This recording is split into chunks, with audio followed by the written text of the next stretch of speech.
네, 반갑습니다. 오늘은 생애와 및 진로 설계 마지막 5부를 해당하는 이제 삶과 비전으로 이제 넘어가는데, 그래서 이제 13주차에 접어들었죠. 그래서 다음 주면 이제 마지막 14주인데, 그래서 오늘 다뤄질 내용은 삶과 비전이라는 5부 중에서 첫 장인 관계와 소통에 관한 내용을 다루고자 합니다.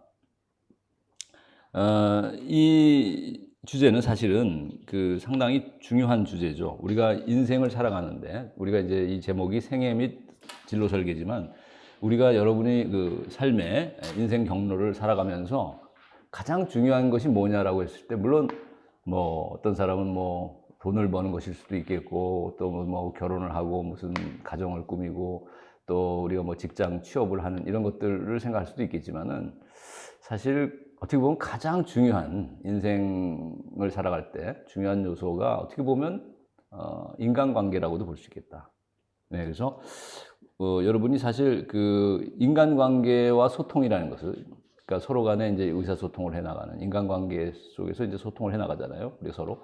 자, 이게 굉장히 중요한 것이다. 그러니까 내가 지난번에 이제 그런 얘기를 한 적도 있었는데, 자신의 삶을 첫 시간에 그런 얘기를 했었죠. 우리 각자의 인생을 명품으로 만들어가자.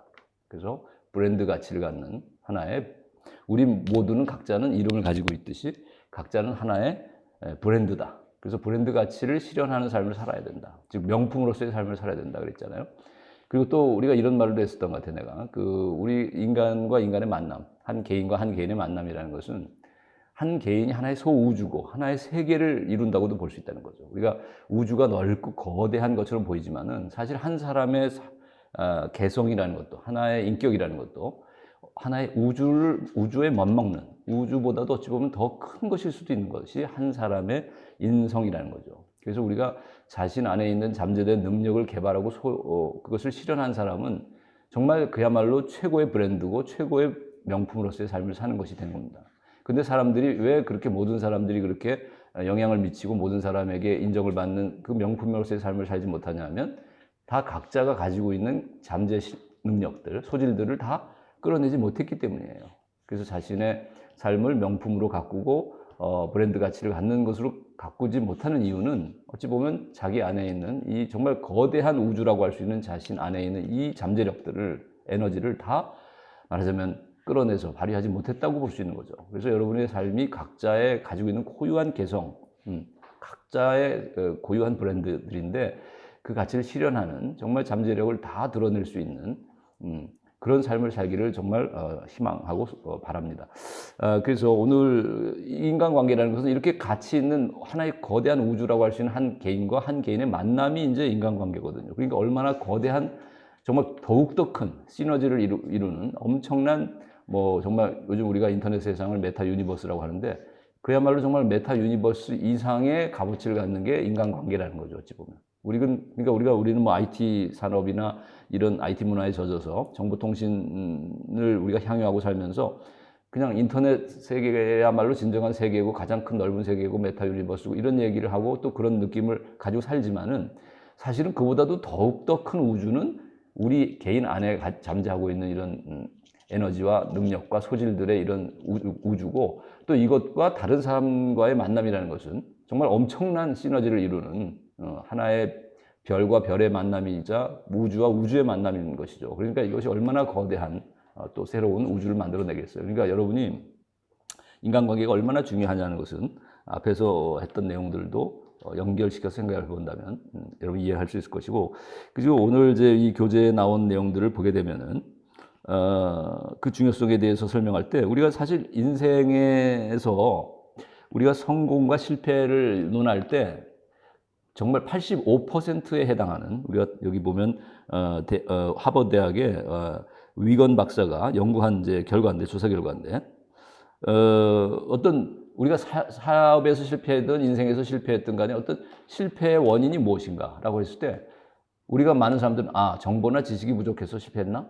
그렇게 생각할 수도 있겠지만, 결국 그것은 조사 결과 15%밖에 안 됐다는 거예요. 그러니까 지식이나 정보가 모자라서 내가 그런 것이 부족해서 실패했다고 생각하는 사람들은 15%밖에 안 됐고, 그럼 85%의 사람들은 나머지 어떤 이유로 실패했다고 생각하고 성공했다고 생각하냐면, 인생에서 인간관계 때문이라고 생각합니다. 인간관계가 잘못됐기 때문에, 인간관계를 잘못했기 때문에 실패했다고 하는 사람들이 85%를 차지했다. 하버드 대학의 위건 박사의 조사 결과. 또 미국의 케네디 재단에서 5년간 사회적으로 성공한 것으로 인정받은 사람 10,000명을 대상으로 성공 비결을 물었더니 또 성공의 비결에 85%를 뭐라고 얘기해요?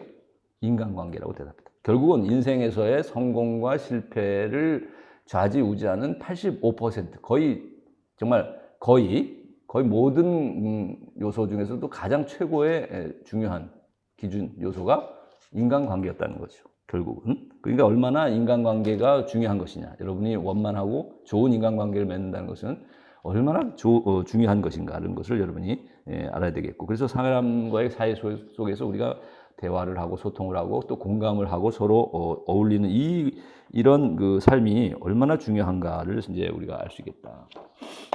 그래서 이제 인간관계 6단계라고 이제 우리 교재 얘기하는 걸 본다면 뭐 그렇게 어려운 내용은 아니죠. 우리가 일단 인간관계를 잘 하려면은 만나야 되겠죠, 서로. 그리고 우리가 이제 알아야 되는데 그 나와 상대방에 관해서 그의 장점과 뭐 단점 또 우리의 공통점과 차이점을 알아야 되겠죠. 그리고 또 그 사람을 이제 알려고 할 뿐만 아니라 나도 알고 또 나를 알려야 되겠죠, 그 사람에게. 그러니까 그 사람이 궁금해하는 것도 알려줘야 되지만 또 아무튼 나의 비밀을 숨기지 말고 털어놓고 그 사람에게 알렸을 때 그 사람도 마음을 열고 저 사람이 나에게 이런 자신의 약점이나 단점까지도 이렇게 또 어려운 문제까지도 공유하려고 한다면 나도 마음을 열어야지 하는 마음이 열리게 되겠죠. 그래서 이런 자기가 먼저 이렇게 자기를 알리고 자신의 어떤 숨김 없이 비밀 없이 그에게 나의 중요한 것들도 우리가 알려서 공유할 때 서로 인간관계가 친밀한 관계로 발전할 수 있겠죠. 그리고 이제 가슴으로 그래서 공감을 하게 되는 거죠. 그러니까 우리가 사실 어떤 나의 슬픔이나 어려움을 얘기했을 때 우리가 정말 그 사람에게 공감을 하고 동정심과 어떤 마음의 움직임이 일어날 거 아니에요. 마음이 열리고. 그랬을 때 서로 공감도 이루어지고. 그래서 우리가 머리로, 지식으로, 정보로만 어떤 그 사람에 대해서 아는 거하고 마음으로 아는 거, 그러니까 가슴으로 아는 것은 다르다. 그러니까 가슴으로 공감을 하는 데까지 가지 않으면 그 인간관계가 깊어질 수가 없죠. 정말 친구가 될 수가 없는 거예요. 그죠? 그리고 나서는 이제 서로 나눠야 된다. 윈윈한다. 그러니까 뭐 좋은 것도 나누고 우리가 음식도 같이 뭐 식사도 같이 하고 영화도 같이 보고 무슨 뭐 또 슬픔도 나누고 기쁨도 나누고 이랬을 때 정말 주고받는 이런 관계 속에서 정말 이 신뢰가 싹트고 또 친밀함이 깊어지게 되겠죠. 그러면서 이제 근데 이렇게 윈윈하고 서로 이제 나눌 때 내가 먼저 받기보다는 내가 먼저 주는 것이 내가 능동적으로 내가 먼저 주는 것이 give and take라고 할 때 기부를 먼저 하는 것이 그것이 사실은 인간관계에서도 주도권을 잡는 것이고 내가 오히려 그 사람을 먼저 나의 마음을 열고 내가 나의 비밀도 공개하고 또는 내가 중요한 것을 먼저 그에게 제공하고 또 우리가 뭐 음식을 같이 먹는다 하더라도 내가 먼저 한번 내고 그랬을 때 그 사람이 또 다음에 내게 될 거 아니에요. 그러니까 이런 식으로 내가 먼저 하는 이제 솔선수범을 하는 것이 인간관계를 잘해 나가는 또 리드해 나가는 중요한 하나의 그 원리가 되겠다. 인간관계 6단계 만나고 서로 또 그에 대해서 잘 알아야 되겠고 또 나를 알리고 가슴으로 공감하고 서로 나누고 먼저 주는 그런 이제 관계 속에서 인간관계가 깊어지고 넓어질 수도 있겠다. 이런 방식의 원리를 가지고 사람들을 대한다면 많은 친구들을 사귈 수 있게 되겠죠. 중요한 친구들이 생겨나게 되겠죠. 겉도는 관계가 아니라 정말 진정한 친밀한 관계로서. 자, 그래서 이제 대학생에서 우리가 여러분이 대학생활 하면서 인간관계를 해 나가는 이제 한 상대를 보게 되면 크게 한 세 가지를 얘기할 수 있는데 가족 간의 인간관계가 있겠고 친구 간의 인간관계가 있겠고 또 마지막으로는 이제 연인 간의 관계가 있을 수 있겠죠. 남녀의. 자, 그래서 이것에 대해서 좀 간단히 좀 요약을 해보자면 우리가 가족 간의 인간관계는 이제 우리가 애착의 관계라고 하죠. 애착 유형이라고 말하는데 그래서 부모 자식 간의 관계는 가까운 사람들과 이제 지속적이고 강한 정서적인 유대를 갖는 이런 관계를 우리가 애착 관계다. 그래서 이제 이런 가족 간의 애착 관계 유형에는 우리가 이제 바솔로뮤라는 그 학자와 호로위츠라는 이런 학자가 이제 연구한 결과에 의하면은 먼저 이제 존 볼비라고 하는 학자가 가족 간의 관계를 이제 애착 관계로 이제 규정하면서 A, B, C, D 네 가지 유형으로 나눴어요. 이런 애착 유형을 가족 관계에 해당하는 이 애착의 유형은 안정형, 그다음에 집착형, 그다음에 거부형, 그다음에는 두려움이라는 이 네 가지 관계로 이제 나눴는데 이 네 가지의 유형을 갖다가 이제 바솔로뮤와 호로비츠라는 학자가 좀 더 개념 체계화해가지고 이제 안정형의 경우에는 이제 어떻게 이제 구별을 했냐면 이 네 가지를 안정형의 경우에는 이제 자기와 타자에 관한 긍정과 부정 이런 관계를 가지고 이제 이거를 기준을 가지고서 이제 분류했는데 안정형은 자기를 긍정하면서도 또 타인도 긍정하는 형. 이것이 이제 안정형이라는 거죠. 예, 이것이 어떻게 보면 좋은 관계를 형성하는 방식이고, 그다음에 집착형이라는 것은 자기를 부정하고 타자를 긍정하는 이런 유형이라는 거예요. 그러니까 예를 들면 내가 엄마한테 집착한다 이럴 경우 나는 나에 대해서는 부정하고, 그러니까 자기에 대해서는 상당히 나는 뭐 모자라고, 나는 뭐 약하고, 나는 뭐 잘 모르고, 나는 능력이 뭐 없고, 근데 엄마는 능력이 있고, 엄마는 많이 알고, 엄마는 돈도 많고, 자 이래서 엄마한테 집착하는, 자 이런 것은 엄마를 긍정하지만 나를 부정하고 있는 것이죠. 나를 소극적으로 여기고 자기의 자존감이 없는 것이죠. 자 이런 자기 부정과 타인의 긍정의 관계 속에서는 그 긍정하는 그 타인에 대해서 매달리고 집착하게 된다는 거죠. 이게 집착형이고, 그다음에 거부형이라는 것은 자기의 자존감은 굉장히 강하고 자존심만 세고 타인을 무시하는, 자 이런 유형, 그러니까 타인을 부정하고 자기만 긍정하는, 자 이런 유형은 거부형의 관계를, 내가 예를 들면 내가 뭐 아빠나 엄마하고 사이가 안 좋다. 나는 엄마 말을 무시하고 아빠 말을 무시한다. 이런 경우는 자기를 자존감은 센데 자기를 긍정하지만 나는 능력 있고 나는 잘 알고 나는 뛰어나다 생각하지만 엄마 아빠를 무시하는 것이죠. 그죠? 그랬을 때 그 부정할 때 그것이 이제 거부형의 관계가 생기고, 그다음에 마지막으로 제일 이제 마지막은 두려움형인데, 이거는 이제 뭐냐면 자기도 소극적으로 자기를 인정 못하고 자기의 그 장점을 잘 모르고 자긍심이 없고, 그다음에 또 타인도 무시하고 부정하는, 자 이런 관계 속에서는 두려움형이라는 이런 관계 속에서 이제 가족 관계가 형성된다는 거예요. 그래서 엄마나 아빠 또를 이제 무시할 뿐만 아니라 자기도 자기를 신뢰하지 못하고 자신의 자존감이 없기 때문에 항상 두려움 속에서 살아간다는 거죠. 불안한 거지. 엄마 아빠도 못 믿겠고 나도 못 믿겠는 거야. 그죠? 그러면은 결국 두려움이라는 이런 어떻게 보면 가장 좀 비참한 그런 가족이면서도 불구하고 정말 어떻게 보면은 가족 같지도 않은 그런 관계 속에 살아갈 수밖에 없는, 그죠? 서로 의심하고 부정하고 자기도 의심하고 부정하는, 이제 이런 비참한, 어떻게 보면은 가족이라고 하기도 어려운 가족 관계를 형성하는 것이 마지막 두려움형이고, 가장 좋은 것은 이제 안정형이죠. 나도 긍정하고 타인도 긍정하면서 서로를 존중하고 배려하는, 자 이런 관계가 가장 바람직한 관계일 수 있겠다. 그래서 집착 안정형, 집착형, 거부형, 두려움형, 이 네 가지로 분류를 한 것이 이제 애착 유형이었고, 가족 관계.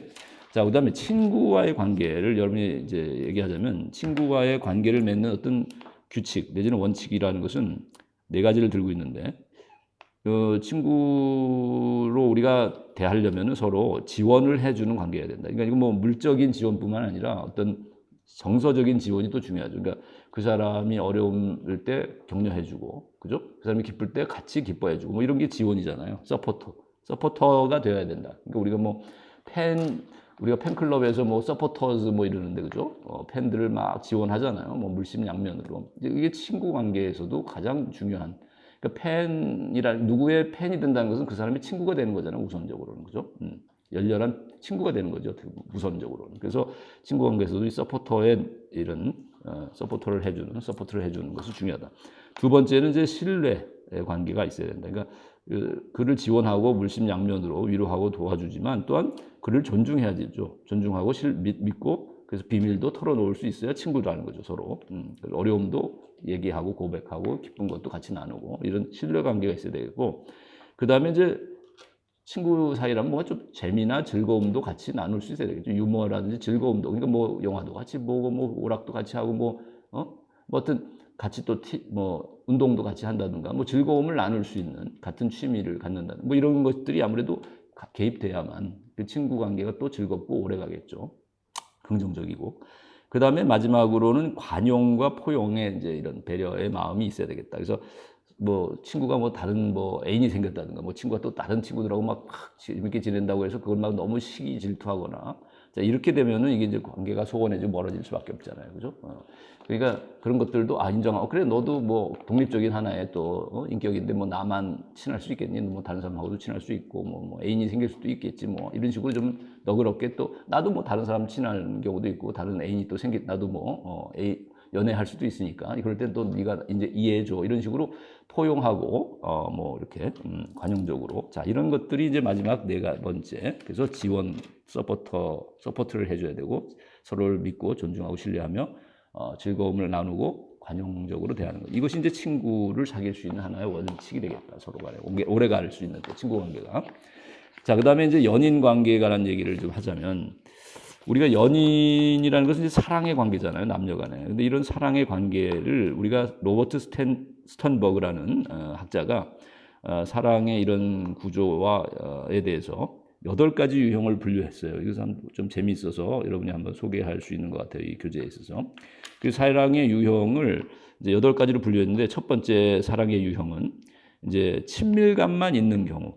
근데 이제 그 기준이 뭐냐면, 이제 3가지를 가지고서 이 사랑의 구조를 분석했는데, 이 사람은 하나는 친밀감, 그 다음에 열정, 그 다음에 책임감. 이 3가지 요소가 남녀 간의 이 사랑을 유지하는 중요한 요인이라는 거지, 이 3가지가. 그러니까 서로 친밀한, 어떻게 보면 친구와도 같은 친밀함이 있어야 되겠고, 두 번째는 이제 열정은 이제 서로 어떻게 보면 매력, 그죠? 남녀 간의 어떤 성적인 또 매력도 있어야 되겠죠, 이성 간에. 그런 끌리는 매력이 있어야 되겠고, 그것이 이제 말하자면은 열정이라는 표현으로 뭐 얘기 될 수 있는 거고, 그러니까 서로 간에 열정이 있어야 된다는 것은 서로 간의 매력을 느껴야 된다는 얘기겠고, 그다음에 세 번째는 뭐냐면 책임감도 있어야 된다는 거예요. 이것은 윤리적이고 어떻게 보면 도덕적인 또 그런 인격의 관점에서 끝까지 책임을 질 수 있어야 된다는 거지, 이 관계를. 그래서 친구와 같은 친밀감만 가지고서는, 어떤 뭐 남녀 간의 어떤 이성 간의 호감이나 어떤 매력만 가지고서도, 또는 끌림만 가지고서도, 또 어떤 윤리적인 책임만 가지고서 이 3가지 요소가 다 결합되지 않으면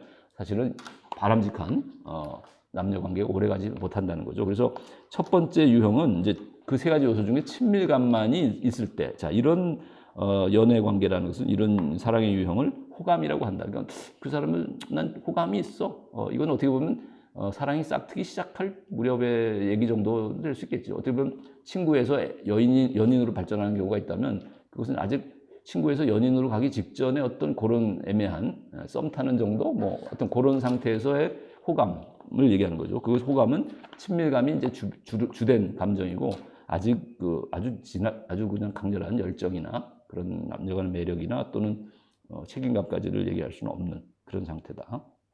그래서 열정이나 책임감은 결합되어 있지만은 우리가 친밀감을 느낄 때 우리가 호감이 있는 그런 관계라고 볼 수 있겠다.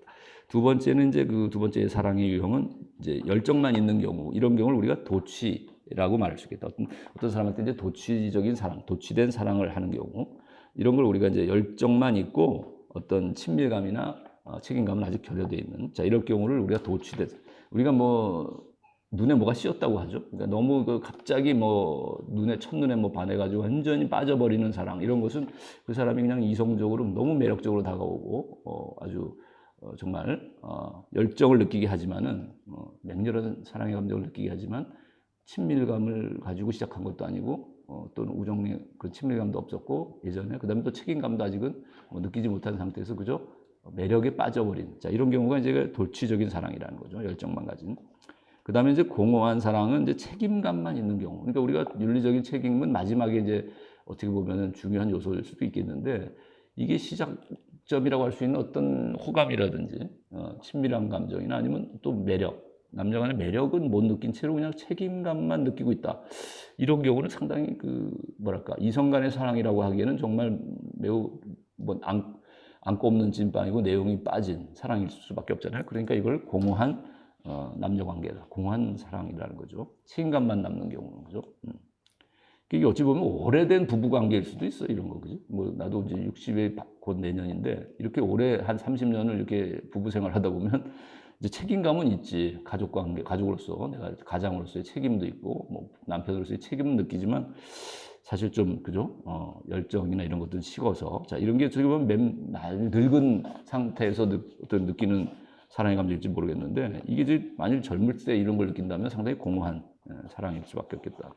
그 다음에 네 번째는 이제 낭만적인 사랑인데, 이 경우는 친밀감과 열정을 가지고 있는 두 가지 요소가 결합된 사랑이 이제 호감과 또 아주 이성적 매력까지를 강하게 느끼는 이런 경우 우리가 낭만적인 사랑이다. 그러나 책임감은 아직 느끼지 못하는 이런 상태를 우리가 책임감은 결여되어 있는 경우, 자 이런 게 낭만적인 사랑이라는 거죠. 그다음에 우애적인 사랑, 친구와도 같은 사랑은 이제 친밀감과 책임감이 결합된 경우. 그러니까 우리가 그렇지 친구 관계라는 건 뭐 이런 그 서로 호감과 친밀함을 가지고 있고 또 서로에게 존중하고 신뢰하니까 책임을 질 수 있는 또 이런 관계일지 않겠어요. 서로를 믿고.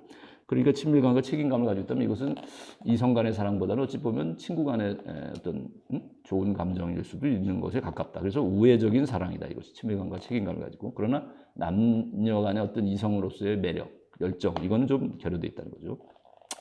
그 다음 여섯 번째는 이제 결핍된 사랑이라고 하는데 이거는 열정과 함께 책임감은 가지고 있는데 친밀감이 없는 자 이런 상황을 우리가 결핍된 사랑이다. 그러니까 어떻게 보면 이제 처음에 이제 호감을 느끼다가 갑자기 또 더 급진해가지고 이제 열정적인 사랑에 빠진 경우, 자 이런 경우는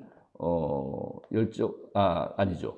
호감이 없이 처음에 이제 그러니까 친밀한 우정과 어떤 호감을 느끼지 못하고 그냥 갑자기 그냥 남녀 이성적인 매력, 섹시 어필 이런 건 섹시한 것을 느껴서 예를 들면 뭐 매력을 느껴서 그냥 이성에 빠지면서 그리고 나서는 이제 어떤 책임감을 나중에 또 느끼는 이런 상황까지 갔을 때 이걸 남녀간의 호감으로부터 그러니까 뭐랄까 친밀한 어떤 호감으로부터 시작한 것은 아니고 갑자기 그냥 이성 간의 어떤 매력에 빠져가지고서 마지막에 이제 책임까지를 느끼는 상황까지 간다면 이건 이제 뭔가 서서히 진행된 사랑은 아니잖아요. 그러니까 뭐 순탄하게 이루어진 사랑이라기보다는 너무나 이제 콩깍지가 씌웠다고 봐야 되니까 이거는 뭔가 결핍된 것으로 결핍된 측면이 있다는 거죠. 결핍된 사랑이라고 얘기됐다. 그 다음에 마지막으로 가장 좋은 사랑은 성숙한 사랑인데 이것은 친밀감과 열정과 책임감이 다 조화를 이루는 그래서 가장 이상적이고 완성된 어떤 남녀 관계일 수 있겠다. 이성 간의 관계일 수 있겠다. 그래서 세 가지 요소 친밀감, 열정, 책임감이 잘 조화를 이룬 결합한 이런 사랑이라고 볼 수 있겠다. 그래서 낭만적인 사랑에서부터 그러니까 호감과 열정을 가진 낭만적 사랑에서 이제 그 성숙한 사랑으로까지 발전해 나가는 것이 가장 어떻게 보면 바람직한 것이 아닌가 이런 생각이 듭니다. 그 남녀 간의 교제에 있어서는. 그리고 이제 마지막으로 여덟 번째는 이제 정반대, 성숙한 사랑의 정반대인 우리가 호감도 없고 열정도 없고 책임감도 없는 자 이런 관계는 사실 사랑이 아니죠. 그래서 사랑이 아닌 것 이건 이제 아무것도 아닌 것이죠. 이런 관계라는 것은 뭐 인간관계에서 이런 관계라는 것은 호감도 없고 열정도 없고 책임감도 없는 이런 관계라는 게 어떻게 인간관계일 수 있겠어요, 그죠? 자 그래서 이런 마지막 관계는 아무것도 아닌 관계, 사랑도 아닌 아무것도 아닌 관계를 말합니다. 여덟 번째는 그래서 이렇게 로버트 스탠버그라는 사람이 이 사랑의 유형을 8가지 구조 분석을 한 경우가 있어서 여러분이 이걸 한번 교재에 있는 내용을 얘기했습니다. 그 다음에 이제 그래서 우리가 남녀 간의 사랑이 그럼 오래 지속하려고 한다면 보통 우리가 열정적으로 사랑에 빠졌다가도 금방 이제 콩깍지가 씌었다가도 금방 또 이별하고 이런 경우가 많은데 그러나 사랑이 지속하기 위해서는 어떤 것이 필요한가라고 했을 때 지속된 사랑의 비결은 우리가 나와 타인에 대해서 잘 알아야 된다는 거죠. 그래서 나를 이해할 뿐만 아니라 타인에 대해서 잘 이해해야 된다. 그의 가치관이라든지 그의 장점과 단점, 그가 또 좋아하는 것, 싫어하는 것, 뭐 이성관과 결혼관, 뭐 여러 가지 요소들을 잘 이해해야 되겠죠. 나에 관해서뿐만 아니라 타인에 관해서.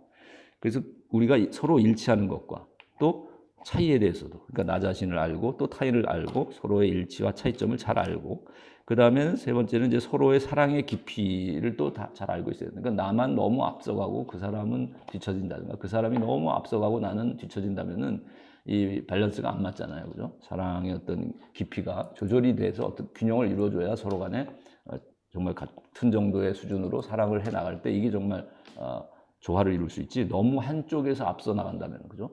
한쪽에서는 끌려가거나 한쪽에서는 아주 또 거부감을 느낄 수 있잖아요. 너무 앞서면. 그러니까 이런 사랑의 깊이가 조절이 되고 서로 간의 밸런스를 맞고 합의해 나가는 어떤 이런 잘 맞춰가는 이런 것이 또 필요하겠고 그 다음에 마지막으로 서로 다른 사람이라는 거 우리는. 그러니까 우리가 각자가 어쩌면 독립된 인격체다라는 것을 항상 존중하고 이해하고 이제 있어야 된다는 거죠. 그래서 서로를 신뢰하면서도 존중해 줘야 된다는 거지. 그러니까 뭐 나의 소유로 생각하면 안 되고 뭐 난 네 거야, 넌 내 거야 이런 말들을 하지만 너무나 그런 식으로 자기의 부속물처럼 여겨서 자기 마음대로 그 사람을 나의 뜻대로만 조종하려고 한다면 그 관계는 오래 갈 수 없다. 그죠? 그 관계는 독재이고 그런 독재는 오래 갈 수 없으니까 상대방의 자유로운 인격임을 인정하면서 그 사람의 자유로운 공간도 어느 정도는 인정해 줘야지 내가 모든 그 사람의 것을 다 내 공간 안으로 끌어들여서도 안 되고 내가 또 그 사람의 공간 안으로 그냥 편입되는 것도 그것도 바람직하지는 않다는 거죠. 그러니까 따로 또 똑같이 이렇게 이루어질 수 있는 공간의 여유가 있지 않으면 그 사람의 인격의 어떤 자유로움을 어느 정도는 허용하면서도 같이 공유하는 이런 것이 있어야지 모든 걸 공유하려고 한다든가 모두 또 그렇다고 뭐 넌 너고 난 나야 이런 식으로 가면 이제 이건 완전 이별이잖아요. 그러니까 이런 요소들이 잘 조화가 이루어져야 된다는 거죠. 따로 똑같이의 이런 삶이 이루어질 수 있어야 된다는 거죠.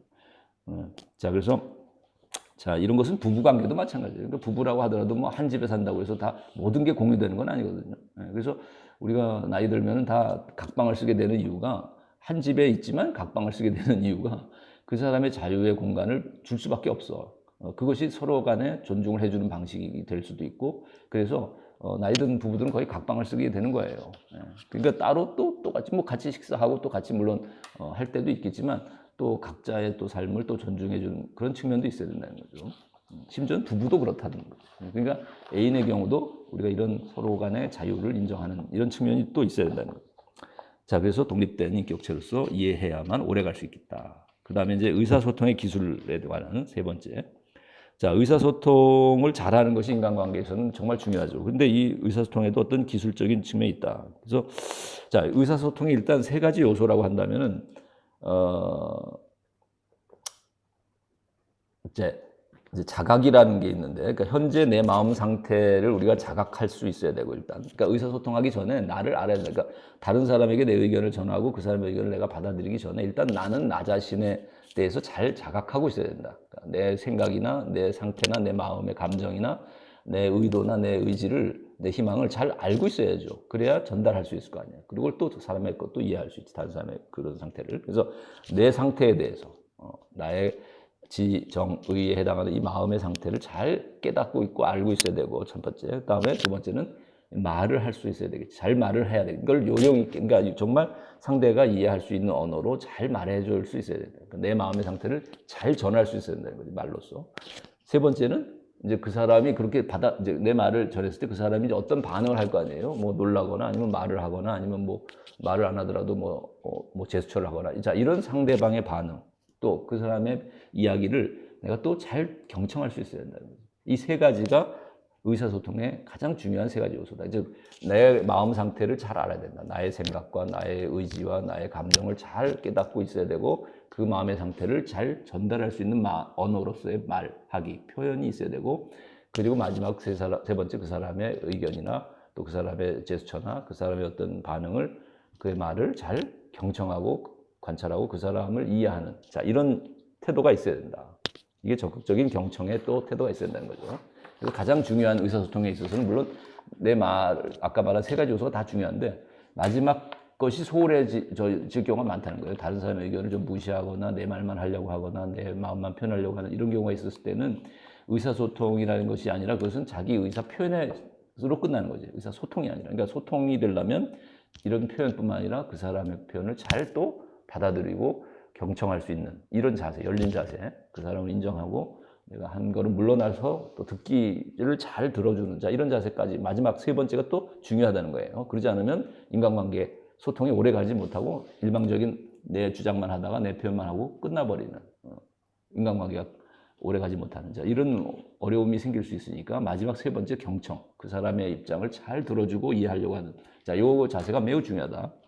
그래서 적극적인 경청이라는 것은 귀로 듣고 그러니까 또 그 음성을 들을 뿐만 아니라 눈으로 그 사람의 신체나 어떤 제스처나 그 사람의 표정이나 감정 상태를 읽어내고 관찰하는 이런 것도 매우 중요하다는 거죠. 적극적 경청은 그냥 말만 늘어놓고 끝난다거나 또 그 사람의 말만 이렇게 이해하려고 하지 말고 그 사람 전체적인 그 사람의 그런 생각뿐만 아니라 어떤 태도, 의지 또 어떤 감정 이런 것까지를 읽어낼 수 있는 것이 적극적인 경청이라는 거죠. 그렇게 해야만 오래 갈 수 있다는 거죠. 인간관계를 그 사람을 또 잘 깊이 이해하게 되는 거고.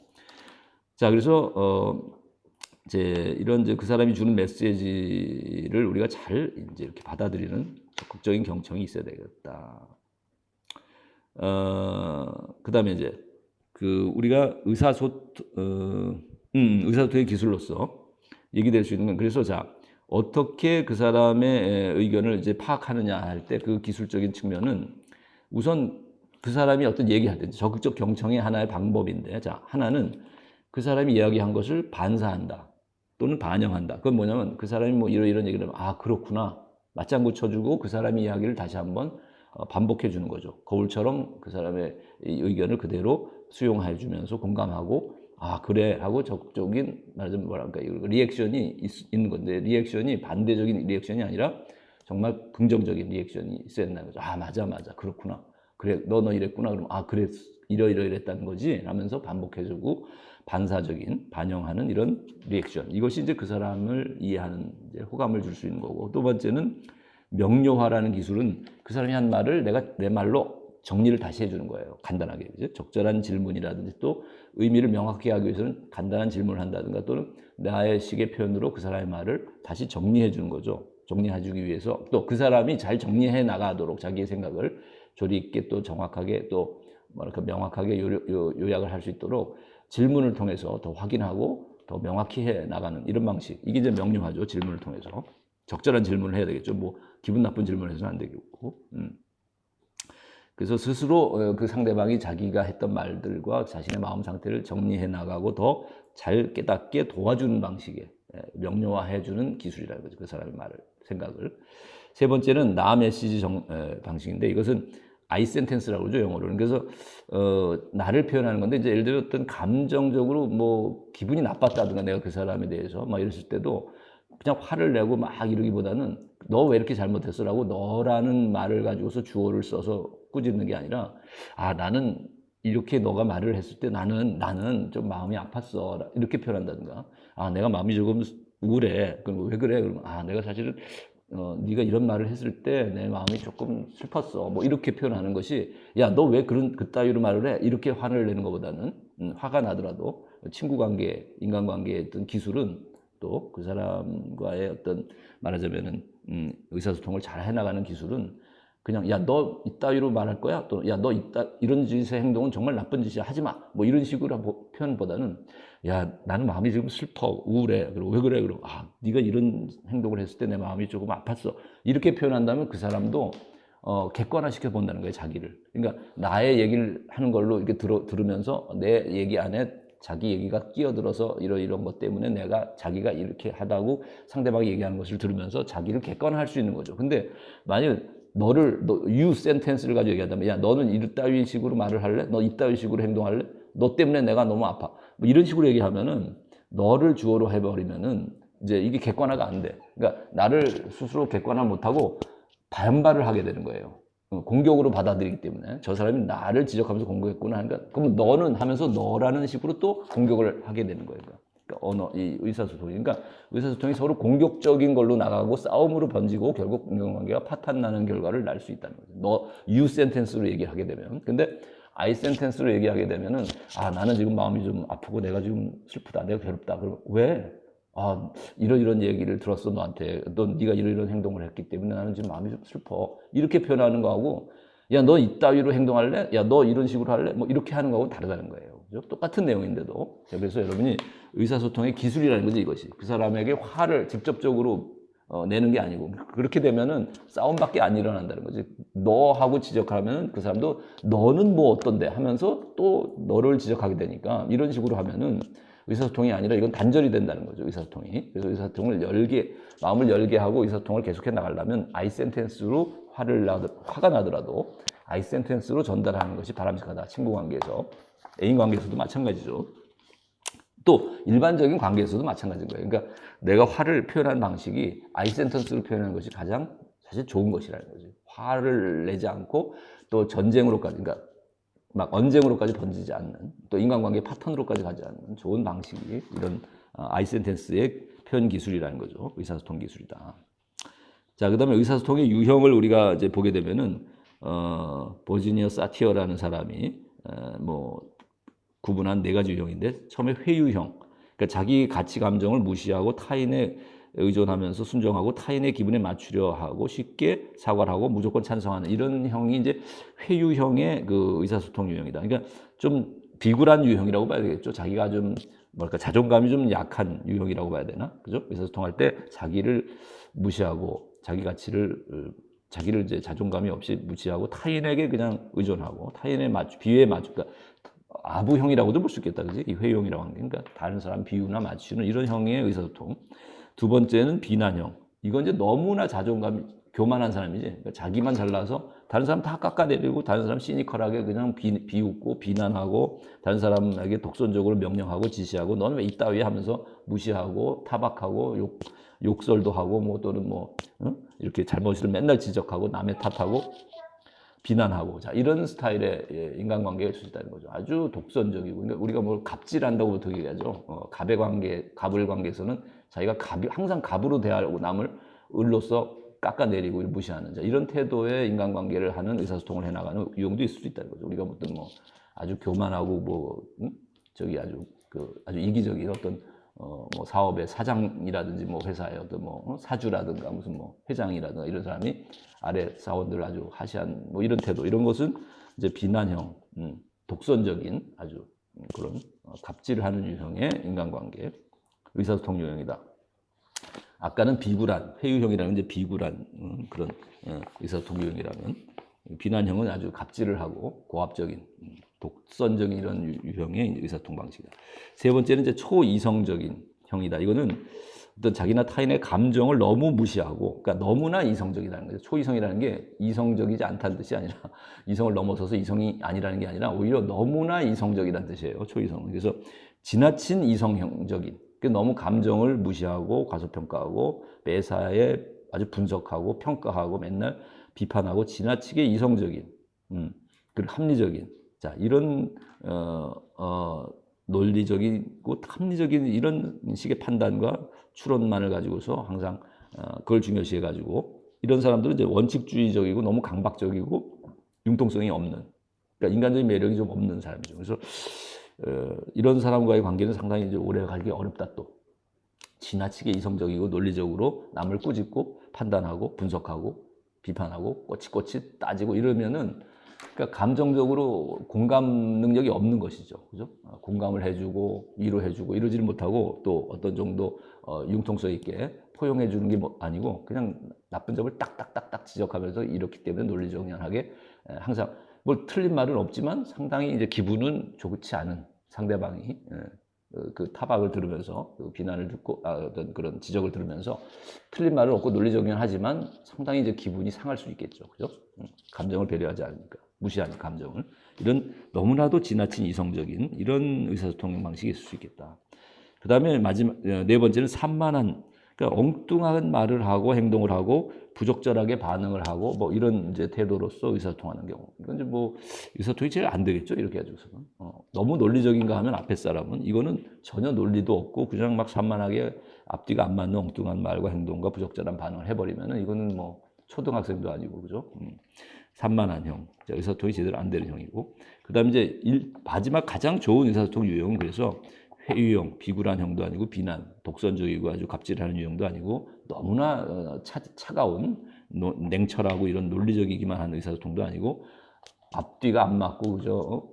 정말 산만하고 엉뚱한 이런 의사소통의 방식도 아니고 마지막 다섯 번째 일치형이라고 하는 것이 이제 가장 바람직한 의사소통 유형이라고 얘기하는 거예요. 그래서 높은 자기를 존중할 뿐만 아니라 타인도 존중하고, 갑질하는 사람은 자기만 존중하고 타인을 무시하잖아요. 그런가 하면 회유형이라고 말한 아까 비굴한 형은 자기를 무시하고 타인만 존중하는데 일치형은 자기도 존중하지만 타인도 존중하고, 그래서 건강한 의사소통의 유형이라고 말해지는 것이고 서로를 신뢰하고 나를 신뢰할 뿐만 아니라 타인을 신뢰하고 개방적이고, 그래서 자기와 타자 모두에게 쌍방향의 존중과 원만한 어떤 또 태도로 또 책임감을 가지고 서로에게 정직하게 또 친근하게 또 다가가고 이 문제가 생겼을 때도 가장 합리적이고 현실적인 방식으로 너무 또 논리적이고 뭐 이성적이고만 한다기보다는 그 사람 또 공감하면서도 배려해주면서도 또 논리정연하게 또 이것도 같이 생각해주면서 문제를 해결해 나가는 이런 현실적인 또 아주 합리적인 자 이런 어떻게 보면 가장 바람직한 의사소통 방식이다라는 것이죠. 네, 균형 잡힌 의사소통 방식을 우리가 일치형이다. 그래서 여러분이 앞으로 해나가는 이제 의사소통 유형에서는 아무래도 일치형을 지향해 나가는 것이 좋겠다.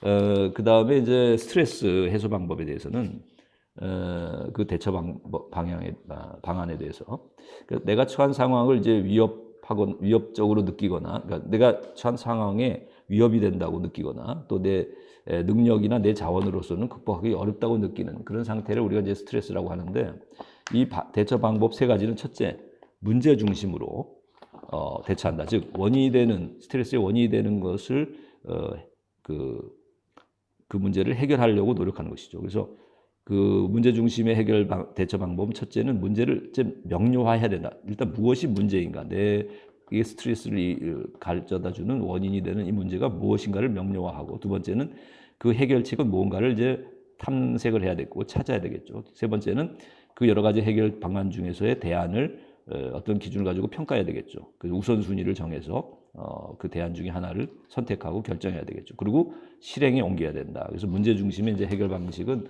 스트레스의 원인을 파악해서 그 대안을 찾아내는 것이고, 두 번째는 이제 인지적인 해결 방식인데, 대처 방식인데 9가지의 조절 전략을 얘기하고 있어요, 여기서는. 그래서 9가지 전략은 스트레스에 이제 긍정적으로 적응하는 방식, 그 다음에 5가지, 그 다음에 스트레스에 부정적으로 이제 말하자면은 부정하고 부적응하는 방식 4가지, 이렇게 해가지고 9가지 전략을 얘기하고 있는데, 일단 긍정적으로 적응하는 방식은 스트레스를 큰 틀에서 봐서 긍정한다는 것이죠.